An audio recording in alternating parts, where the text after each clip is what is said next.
তালা দেওয়ার কারণ কি? আজকে স্কুলটা তালা দেওয়ার কারণ আমাদের স্কুলে টিচার নাই। আমরা 4 জন টিচারের দরকার আছে, 2 জন টিচার। তারা কি ছাত্র দেখবো, না অফিস করবো, না ক্লাস করবো? তাতে এখন নার্সারি খুলছে। নার্সারি ছোট বাচ্চাদের জন্য আমাদের 2টা আয়ার দরকার আছে। এই আয়া না হলে ছোট বাচ্চারা মারা কি প্রত্যেকদিন আইতে পারবে না, প্রত্যেকদিন আইতে পারছে না। এখন আমরা আন্দোলনে নামছি। আন্দোলনে নামি আমরা আন্দোলন করতেছি। আমাদের 3 দিনের মধ্যে আয়ারও দরকার এবং টিচারেরও দরকার, 4 জন টিচারের দরকার, 2 জন আয়ার দরকার। এটা আমরা দাবি।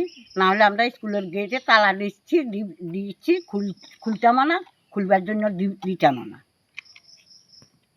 ভাবে আমরা কি করে দরখাস্ত জমা দিয়েছি, অ্যাপ্লিকেশন জমা দিয়েছি, তারা মানছে না, কোনো খবরই দিচ্ছে না। এখন আমরা 3 দিনের মধ্যে সম্পূর্ণ কাজ চাই, না হলে আমরা আন্দোলনের নামছি। যেইভাবে দরকারে সাবরুম যাব আন্দোলন করতে করতে।